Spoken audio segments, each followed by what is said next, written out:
Selamat pagi dan salam sejahtera bagi kita semua. Yang saya hormati Bapak Dani Sukma SPD MPD selaku dosen Bahasa Indonesia dan teman-teman sekalian yang saya kasih dan saya banggakan. Puji syukur kita panjatkan kepada Tuhan Yang Maha Esa atas berkat dan rahmat-Nya kita dapat merasakan nikmat-Nya, khususnya kesehatan yang tiada tara sampai detik ini. Saudara-saudara sekalian, tema pidato saya kali ini yaitu bahasa Indonesia sebagai kebanggaan dan jati diri bangsa Indonesia.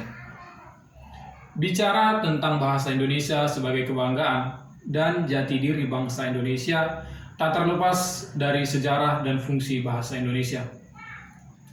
Bahasa Indonesia mempunyai akar dari bahasa Melayu. Bahasa Indonesia tumbuh dan berkembang dari bahasa Melayu yang sudah dipergunakan sebagai bahasa penghubung bukan hanya di Kepulauan Nusantara, melainkan hampir di seluruh Asia Tenggara. Bahasa Melayu mudah diterima oleh masyarakat Nusantara sebagai bahasa perhubungan antar pulau, antar suku, antar pedagang, antar bangsa, dan antar kerajaan. Karena bahasa Melayu tidak mengenal tingkat tutur. Bahasa Melayu dipakai di mana-mana di wilayah Nusantara, serta makin berkembang dan makin bertambah kukuh keberadaannya. Hal-hal tersebut, maka bahasa Melayu menjadi dasar dari bahasa Indonesia. Masih ingatkah saudara peristiwa Sumpah Pemuda? Yang dimana pada saat itu, para pemuda dari berbagai pelosok Nusantara berkumpul dalam suatu rapat dan berikrar. Isi Sumpah Pemuda menjadi tonggak dasar bangkitnya bahasa Indonesia sebagai bahasa persatuan. Pernyataan Sumpah Pemuda mampu membangun persatuan dalam merebut kemerdekaan dari para penjajah. Bahasa Indonesia terletak dalam perannya sebagai pemersatu. Pada tahun 1928, atau tepatnya pada tanggal 28 Oktober, bahasa Indonesia dikukuhkan kedudukannya sebagai bahasa nasional. Nah, bahasa Indonesia lalu dinyatakan kedudukannya sebagai bahasa negara pada tanggal 18 Agustus 1945. Dan dalam Undang-Undang Dasar 1945 pasal 36 disebutkan bahwa bahasa negara ialah bahasa Indonesia.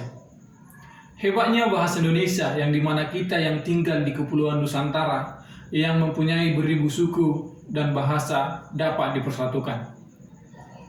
Dari sejarah tersebut kita sudah dapat memahami mengapa bahasa Indonesia menjadi suatu kebanggaan bagi kita, bagi negara Indonesia. Yaitu karena bahasa Indonesia telah berperan penting dalam mewujudkan kemerdekaan Indonesia, sehingga kita dapat merasakan kebebasan dalam bernegara. Oleh sebab itu, marilah kita menjaga bahasa Indonesia dan marilah kita tumbuhkan rasa bangga dan kita jadikan sebagai aspirasi tentang Indonesia. Kemudian fungsi bahasa Indonesia. Walaupun kita sudah tahu fungsi utama bahasa Indonesia yaitu bahasa pemersatu, setelah diresmikan sebagai bahasa nasional dan bahasa negara, bahasa Indonesia telah mempunyai beberapa fungsi, yaitu seperti bahasa Indonesia memiliki identitas. Bahasa Indonesia sebagai identitas apabila masyarakat pemakainya, terutama kaum muda dan pelajar, membina dan mengembangkannya sedemikian rupa sehingga bersih dari unsur-unsur bahasa lain. Kemudian alat perhubungan antar warga, antar daerah, antar budaya. Jadi berkat adanya bahasa Indonesia ini, masyarakat dapat berhubungan satu dengan yang lain sedemikian rupa sehingga kesalahpahaman sebagai akibat perbedaan latar belakang sosial budaya dan bahasa tidak perlu dikhawatirkan. Masyarakat dapat berpergian ke seluruh pelosok tanah air dengan hanya memanfaatkan bahasa Indonesia sebagai satu-satunya alat komunikasi. Kemudian alat pemersatu suku, budaya, dan bahasanya. Bahasa Indonesia sebagai alat pemersatu suku, budaya, dan bahasa maksudnya adalah bahwa bahasa Indonesia memungkinkan keserasian di antara suku-suku, budaya, dan bahasa di Nusantara tanpa harus menghilangkan identitas kesukuan dan kesetiaan kepada nilai-nilai sosial budaya serta latar belakang bahasa daerah yang bersangkutan. Nah, dari beberapa fungsi tersebut dapat kita ambil beberapa poin yang menjadi dasar kebanggaan kita terhadap bahasa Indonesia, yaitu bahasa Indonesia sebagai alat kita dalam mendapatkan beberapa penghargaan, kemudian sebagai identitas penghubung bahkan meneruskan suku, budaya, dan bahasa di Nusantara tanpa menghilangkan identitas kesukuannya. Sedangkan kedudukan bahasa Indonesia sebagai bahasa negara memiliki fungsi, yaitu diantara sebagai bahasa resmi kenegaraan, bahasa pengantar dalam pendidikan, alat penghubung pada tingkat nasional, alat pengembangan kebudayaan, pengetahuan, dan ilmu teknologi. Nah, kemudian kita masuk kepada bahasa Indonesia sebagai jati diri bangsa Indonesia. Mendengar kata dari jati diri atau yang lazim juga disebut identitas merupakan ciri khas yang menandai seseorang, sekelompok orang, atau suatu bangsa. Jika ciri khas itu menjadi milik bersama suatu bangsa, hal itu tentu menjadi penanda jati diri bangsa tersebut. Seperti halnya bangsa lain, bangsa Indonesia juga memiliki jati diri yang membedakan dari bangsa yang lain di dunia. Jati diri itu sekaligus juga menunjukkan keberadaan bangsa Indonesia di antara bangsa lain. Salah satu simbol jati diri bangsa Indonesia itu adalah bahasa. Hal itu sejalan dengan semboyan yang selama ini kita kenal, yaitu bahasa menunjukkan bangsa. Tahukah saudara-saudara artinya atau makna dari bahasa menunjukkan bangsa? Jadi, artinya bahasa menunjukkan bangsa yang dimaksud yaitu berbahasa Indonesia menandakan seseorang berasal dari negara Indonesia. Namun, berbahasa Arab menunjukkan seseorang berasal dari negara Arab, dan seterusnya, yang maksudnya bahasa yang digunakan menunjukkan asal seseorang. Inilah makna pertama. Kemudian makna kedua, bahasa menunjukkan jati diri seseorang. Maksudnya, bahasa menampakkan pola pikir, kebiasaan, sifat khusus atau kecerdasan seseorang. Inilah mengapa seseorang bisa membaca bagaimana level berpikir orang hanya dari cara orang menggunakan bahasa.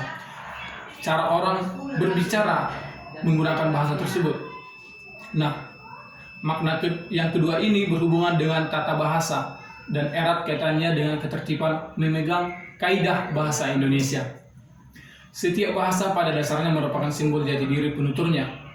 Begitu pula halnya dengan bahasa Indonesia merupakan simbol jati diri bangsa. Oleh karena itu, bahasa Indonesia harus senantiasa kita jaga, kita lestarikan, dan secara terus-menerus harus kita bina dan kita kembangkan agar tetap dapat memenuhi fungsinya sebagai sarana komunikasi yang mampu membedakan bangsa kita dari bangsa-bangsa lain di dunia. Lebih-lebih dalam era global seperti sekarang, jati diri suatu bangsa menjadi suatu hal yang amat penting untuk dipertahankan agar bangsa kita tetap dapat menunjukkan keberadaannya di antara bangsa lain di dunia. Namun, bagaimana kondisi kebahasaan kita sebagai jati diri bangsa saat ini? Kalau kita lihat secara cermat, kondisi kebahasaan di Indonesia saat ini cukup memprihatinkan. Terutama penggunaan bahasa Indonesia di tempat umum seperti pada nama bangunan, pusat perbelanjaan, hotel, dan restoran, serta kompleks perumahan. Sudah mulai tergeser oleh bahasa asing, terutama bahasa Inggris. Tempat yang seharusnya menggunakan bahasa Indonesia, itu mulai banyak yang menggunakan bahasa yang tidak lagi menunjukkan jati diri keindonesiaan. Akibatnya, wajah Indonesia menjadi tampak asing di mata masyarakatnya sendiri. Kondisi seperti ini harus kita sikapi dengan bijak agar kita tidak menjadi asing di negara kita sendiri. Demikianlah pidato yang dapat saya sampaikan, semoga bermanfaat bagi kita semua. Apabila ada kata-kata yang salah atau kalimat pengucapan yang salah, saya mohon maaf yang sebesar-besarnya kepada saudara-saudara sekalian.